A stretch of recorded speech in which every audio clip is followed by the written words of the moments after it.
మరియు ఏకలవ్య అవార్డు గ్రహీత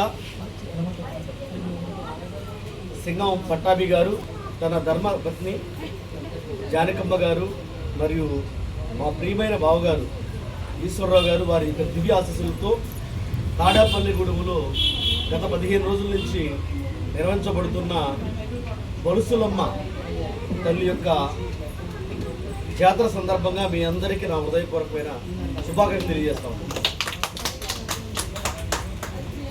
ఇక్కడ బలుసులమ్మ తల్లి కావచ్చు, ఏలూరు పరిసర ప్రాంతాల గంగానం తల్లి, పెద్దింట్లమ్మ తల్లి, రకరకాల దేశం మొత్తం మీద తల్లులు అందరూ కూడా ఈ దేశం యొక్క వీర వనితలు. ఒకప్పుడు మన వ్యవస్థే మాతృస్వామ్య వ్యవస్థ. అంటే ఈ రోజైతే పురుషాధిక్యంతో పురుషులే ఒక కుటుంబానికి యజమాని వ్యవస్థ ఉన్నారు. కానీ మన ఆదివాసీ వర్గాలు కానీ బహుజన వర్గాలు కానీ ఈ భారతదేశం అసలు ఫస్ట్ మాతృస్వామ్య వ్యవస్థ. కాబట్టి ఈ రోజున ఒక 150 కోట్ల మందితో భారతదేశం ప్రపంచ దేశాల్లో అగ్రగామిగా ఈ రోజు నిలబడతా ఉందంటే మాతృస్వామ్య వ్యవస్థ వల్ల అని చెప్పేసి అర్థం చేసుకోవాల్సిన అవసరం ఉంది. అటువంటి గౌరవాన్ని, ఆ సంస్కృతిని కొనసాగిస్తూ ఈ రోజున అటువంటి మహనీయురాల యొక్క జాతరని, అంటే పండగని ఆ తల్లి ఒక కూతురుగా, ఒక భార్యగా, తర్వాత ఒక తల్లిగా అంటే ఎంతో ఆదరణ ఇచ్చింది. నేను ఈ మధ్యకాలంలో ఏలూరులో జరిగిన ఏవైతే ఈ యొక్క గంగానమ్మ రకరకాల తల్లుల యొక్క జాతర ఉందో ఆ జాతరలో ఒకసారి పరిశీలిస్తే వాళ్ళు వీరవనితలుగా ఉన్నారు ఆ రోజుల్లో. కాబట్టే ఇన్ని 100 సంవత్సరాలైనా కూడా వారు తలుచుకుని వారి స్ఫూర్తితో వారు ఇచ్చిన ఈ చైతన్యాన్ని, అదే విధంగా వారు ఇచ్చిన వారసత్వాన్ని ఈ రోజున మనం తీసుకువెళ్ళడం అనేది మానవ సంబంధాల్ని పెంపొందించుకోవడానికి ఇది ఒక రాజమార్గంగా మనం ఈ రోజున భావించవచ్చు. అంటే ఎవరు ఏ కులమైనా ఏ మతమైనా వాళ్ళకి ఎటువంటి సాంస్కృతిక సంప్రదాయాలు ఉన్నా కూడా అంటే మతాలకి కులాలకి అతీతంగా ఈ యొక్క తల్లుల్ని వీరవనితలుగా భావించి ఈరోజు మనతో పాటు అంటే మన తల్లులు కావచ్చు, మన సోదరిమణులు కావచ్చు, మన భార్య కావచ్చు, ఎవరైనా మనతో ఉన్న ఆడవాళ్ళందరూ కూడా వారిని కూడా వీరవనితలుగా సంబోధిస్తూ ఈ రోజున ఈ సంస్కృతి ముందుకు తీసుకెళ్లాల్సిన అవసరం ఉంది. దీంట్లో భాగంగానే మేము వీరవనితలకు జేజేలు అనే కార్యక్రమాన్ని మొన్న ఏలూరులో కూడా కండక్ట్ చేయడం జరిగింది. ఏదేమైనా కూడా సంస్కృతిని తల్లి తండ్రి అంటే ఈ రోజున మనందరం కూర్చున్నామంటే పట్టాభి గారు, జానకమ్మ గారు ఏదైతే ఒక మంచి ఆలోచన విధానాన్ని, అదేవిధంగా మన మనుషుల పట్ల మంచి సంబంధాలని కొనసాగించి మనకి వారసత్వం అందించారో అది ముందుకు తీసుకువెళ్లాల్సిన అవసరం ఉంది. అంటే ఆ తరంలో పట్టాభి గారు కనుక, ఎందుకంటే ఆ రోజున మన కులాల్లో ఏంటంటే ఈ బడుగు బలహీన వర్గాల్లో అంటే మద్యపానం సేవించడం అనేది ఒక సంస్కృతి సాంప్రదాయంగా ఉంది. కానీ ఆ రోజుల్లోనే వారు ఆ మద్యపానానికి వలన జరిగే నష్టాలని గమనించి దూరంగా ఉండటం వలన ఈ యొక్క కుటుంబంలో పుట్టి ఎవరైతే 9 మంది ఉన్నారో పెద్దలు రుద్రయ్య గారు, తరువాత లక్ష్మి గారు, సత్యనారాయణ గారు, ఈశ్వరయ్య గారు, సుబ్బారావు గారు, అదేవిధంగా కృష్ణ త్రిమూర్తులు, అదేవిధంగా సూర్యవతి, పార్వతి, వీరందరూ ఎవరైతే ఉన్నారో వీళ్ళందరినీ కూడా వాళ్ళకి ఇష్టమైన రంగంలో వారు స్థిరపడే విధంగా, అదేవిధంగా వారు చక్కగా ఒక వయసు వచ్చిన తర్వాత పెళ్లి చేసుకుని ఒక కుటుంబాన్ని ఏర్పరచుకుని ఈ కుటుంబాలు అందరూ కూడా కలవాలి, మనందరూ కలిసి ఉంటేనే ఏదైనా సాధించగలం అని చెప్పేసి ఒక మంచి ఆలోచన తల్లిదండ్రుల నుంచి ఏదైతే ఆలోచనలో ముందుకు కొనసాగించడం. ఇలా చేసేటప్పుడు ఒక కుటుంబంలో కానీ, ఒక వ్యవస్థలో కానీ, ఒక డిపార్ట్మెంట్లో కానీ ఖచ్చితంగా నాయకత్వ లక్షణాలు ఉండవలసిందే. ఒక కుటుంబంలో నలుగురున్నా కూడా అంటే భార్యాభర్త పిల్లలుంటే ఈ నలుగురిలో కూడా ఒక నాయకుడు ఉండాలి, లీడర్ ఉండాలి. ఎక్కడైతే ఒక కుటుంబం కానీ, ఒక వ్యవస్థ కానీ, ఒక ప్రాంతం కానీ ఎక్కడైతే సమర్థవంతమైన నాయకులు ఉంటారో ఆ సమర్థవంతమైన నాయకులు ఉన్న ప్రాంతం కానీ, ఆ వ్యవస్థ కానీ ముందుకెళ్తుంది. దానికి నిదర్శనం ఈ రోజున ఎగ్జిక్యూటివ్ ఇంజనీర్ గారు సత్యనారాయణ గారు. ఈ సందర్భంగా మీ అందరి కర్తవ్యంతో అభినందించండి. ఇందాక వారు చెప్పిన విధంగా అంటే వారి తల్లిదండ్రులు అంటే ఆయన ఉద్యోగం చేసుకుంటూ ఒక ఆఫీసర్గా ఉంటూ ఈ తల్లిదండ్రులు చూసుకోవడానికి, అదేవిధంగా సోదరిమణుల్ని చూసుకోవడానికి వచ్చినప్పుడు వాళ్ళ తల్లిదండ్రుల ముఖంలో సంతోషంతో పాటు ఒక అసంతృప్తి కూడా గమనించడం అనేది ఆయన యొక్క నిశ్చితమైన పరిశీలనలకి అది ఉదాహరణగా చెప్పొచ్చు. ఒకవేళ అది కనుక గమనించకపోయినట్లయితే ఈ రోజున ఈ కుటుంబంలో ఉండేది కాదు. అంటే ఈ సందర్భంగా మనందరం కూడా కొన్ని సందర్భాల్లో ఒక సైంటిస్ట్గా ఉండవలసిన అవసరం ఉంది. అంటే ఎదుటి వాళ్ళని మనం అబ్జర్వ్ చేసేటప్పుడు, అంటే పరిశీలించేటప్పుడు, అంటే రాబోయే తరాలు వారి యొక్క భవిష్యత్తుని ఈ రోజున ఒక నాయకుడు ఆయన యొక్క ఆలోచన విధానంతో ఏదైతే ఒక మంచి ఆలోచన వచ్చిందో ఆ యొక్క ఆలోచనని ఆచరణలోకి తీసుకొచ్చే సందర్భంలో ఈ రోజు మనం దీన్ని విజయంగా భావించవచ్చు. కాబట్టి ఏదైతే సత్యనారాయణ గారు అంటే తన ధర్మపత్ని సబితమ్మ గారు మా సోదరిమణి ఆవిడ యొక్క సహకారంతో వారు ఈరోజు కుటుంబాన్ని మొత్తాన్ని కూడా కష్టంలో ఉన్నప్పుడు, నష్టంలో ఉన్నప్పుడు, శ్రమలో ఉన్నప్పుడు, సంతోషంలో ఉన్నప్పుడు, ఆనందంలో ఉన్నప్పుడు ప్రతి మూమెంట్లో కూడా నేను మీకున్నా, నేను ఇంట్లో పెద్దవాడిని కాకపోయినా కూడా నేను ఒక అంటే రెండో వయసులో అంటే ఈ కుటుంబంలో మూడో వాడినైనా వయసులో అలా కాకుండా నేనే పెద్దవాడిగా ఎందుకంటే చదువుకుని ఒక స్థాయిలో ఉన్నాను కాబట్టి ఆర్థిక పరిస్థితి వచ్చింది కాబట్టి ఈ రోజున నేను ఒక పెద్ద పాత్ర పోషిస్తున్నానని చెప్పేసి అంటే ఎంతో ప్రేమతో అంటే అది సర్వసాధారణంగా రాదు. ఎన్నో వేల కోట్లు ఉన్నవాళ్ళు ఎంతెంతో పెద్ద పెద్ద స్థాయిలో ఉన్నారు. కానీ ఆ మంచి మనసు అనేది ఆ సునిశ్చితమైన భావన అనేది కనుక రాకపోతే ఈ రోజున ఈ తాడేపల్లిగూడి నగరంలోనే కాదు, ఉభయ గోదావరి జిల్లాల్లోనే కాదు, తెలుగు రాష్ట్రాల్లో ఉభయ తెలుగు రాష్ట్రాల్లో ఒక వసుదైక కుటుంబంగా ఈ రోజున మన సింగం ఫ్యామిలీ ఉందంటే దానికి పులిమెట్టు సత్యనారాయణ గారే. వారిని ఈ తరంలో మనం మాత్రమే కాదు ఉదాహరణగా తీసుకునేది.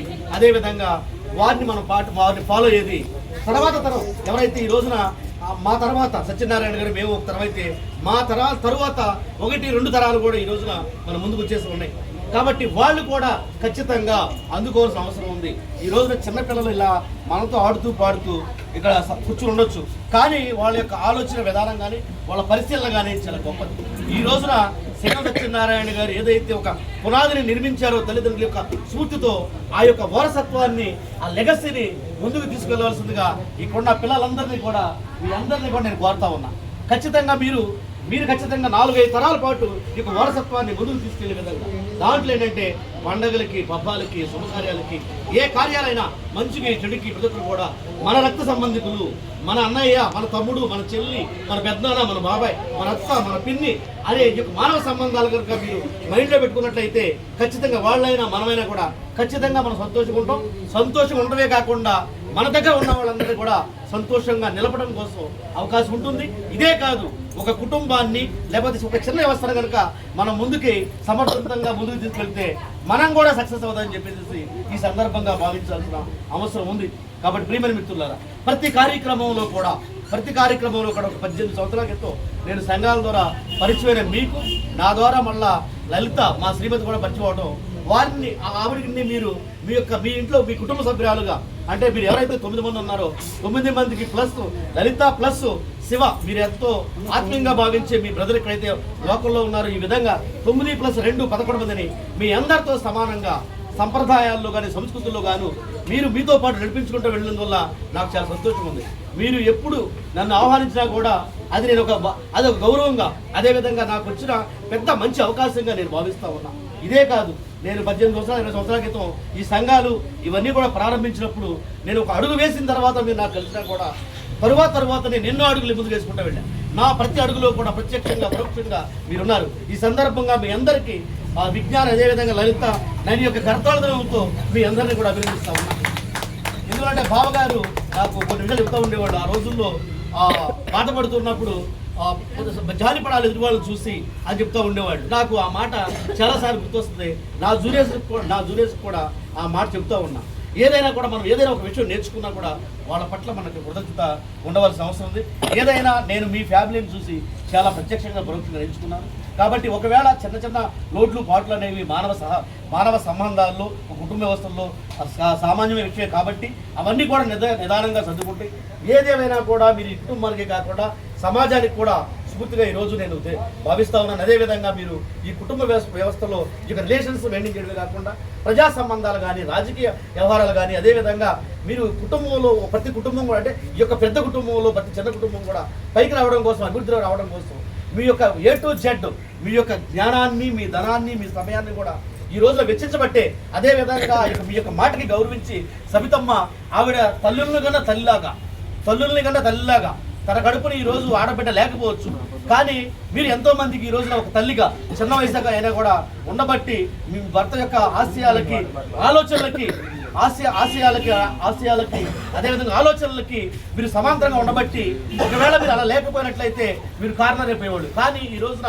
ప్రత్యక్షంగా పరోక్షంగా వందలాది మందికి సత్యనారాయణ గారి కంటే కూడా మిమ్మల్ని ఎక్కువగా గౌరవించే విధంగా మీరు ఉన్నారు. కాబట్టి మీరు నాకంటే చిన్నవారైనా కూడా నా యొక్క చెల్లెలు కాబట్టి మీరు అదేవిధంగా మీరు పెద్ద మనసు కాబట్టి మీకు చేతులెత్తి నమస్కరిస్తున్నాను తల్లి. ఎందువల్లంటే ఈ కుటుంబం ఈ రోజు ఈ కుటుంబం ఎంత ముందుకెళ్తుంటే ఇక్కడ వయసు కాదు, అంటే మీ ఆలోచన విధానం ఎంత పరిపక్వత ఉంది అంటే ఒక భర్త అంటే ఈ రోజున వారి యొక్క సహకారం లేకపోతే కొన్ని విషయాలు చేయొచ్చేమో కానీ అన్ని విషయాలు చేయలేరు. కాబట్టి అటువంటిది బావగారు ఒక మంచి ఆలోచన చేసిన తర్వాత ఆలోచనని మీరు ఖచ్చితంగా ముందుకు తీసుకువెళ్ళి అనేక సందర్భాల్లో ఆయన కంటే కూడా మిగతా కుటుంబ సభ్యులందరూ కూడా ఆ చొరవ మీ దగ్గరే ఎక్కువదని చెప్పేసి గమనించడం జరిగింది. కాబట్టి ఖచ్చితంగా మీరు చిరస్థాయిగా నిలిచిపోతారమ్మా. సందర్భం వచ్చింది కాబట్టి నేను ఈరోజు చెబుతున్నాను. అనేక సందర్భాల్లో నేను అనేక విధాలుగా అనేక మందితో చర్చలు జరిపే సందర్భంలో ప్రత్యక్షంగానో పరోక్షంగానో నాకు ఒక సోదరు ఉందని చెప్పేసి మీ గురించి నేను చెప్తా ఉంటానమ్మా. అంటే మనం ఎదురుగా ఉన్న వ్యక్తి గురించి చెప్పడమో పొగడం గొప్ప విషయం కాదు. ఎవరైతే మన సమక్షంలో లేరో వారి గురించి చెప్పినప్పుడే అది మన యొక్క నిజమైన నిజాయితీకి అదేవిధంగా ఆ వ్యక్తి చేసిన గొప్పతనానికి కూడా అర్థం ఉంటుంది. ఏదేమైనా కూడా మా కుటుంబాన్ని కూడా మీ కుటుంబంలో మిళితం చేసుకుని మా ఎదుగుదలలో మీరు కూడా ఖచ్చితంగా 100% అవసరమైన చోట ఉన్నారు. నేను ఏ కార్యక్రమం చేసినా కూడా నాకు వెనకాల మా బావగారులు ఉన్నారు, మా సింగం ఫ్యామిలీ ఉందని చెప్పేసి నేను చాలా ధైర్యంతో ముందుకు వెళ్తూ ఉంటాను. మనం జీవించినంత కాలం కూడా ఇదే విధమైన సత్సంబంధాలని ముందుకు తీసుకువెళ్తూ ఒకవేళ కన్నా లోటుపాట్లు కానీ అభిప్రాయ భేదాలు కానీ భేదాభిప్రాయాలు కానీ వస్తే వాటన్నింటినీ కూడా సమానం చేసుకుంటూ మనందరం కూడా ఈ రోజున బంధుత్వానికి బంధువులకి అదేవిధంగా రిలేషన్స్కి సంబంధాలకి పెద్దపీట వేయాలని ఇలా మీరు ముందుకు కొనసాగించాలని ఈ మహోన్నతమైన అవకాశాన్ని కల్పించిన నాకు హృదయపూర్వకమైన ధన్యవాదాలు తెలియజేస్తూ హృదయ బాగారికి ప్రత్యేక ధన్యవాదాలు. ఇప్పటిదాకా మా మార్గంలో చెప్పేందుకు బావగారు మీకు బాగా ధన్యవాదాలు. Thank you. మీరు ఇప్పుడు మాకు వయసురీత్యా పెద్ద దిక్కు. మా అత్తయ్య గారు మామయ్య గారు భౌతిక మన నుంచి దూరమైనా కూడా వారి దివ్యాశీస్సులు ఎల్లప్పుడూ ఉంటాయి. మీకు ఆ యొక్క స్థానంలో మీరు ఉన్నారు కాబట్టి ఈ యొక్క కుటుంబంలో ఏ కార్యక్రమం జరిగినా మీరు మొదటి నుంచి చివరి దాకా ఇలా కూర్చుంటారని చెప్పేసి నేను ఆశిస్తా ఉన్నాను. ఓట్ ఆఫ్ థ్యాంక్స్ చెప్పాల్సి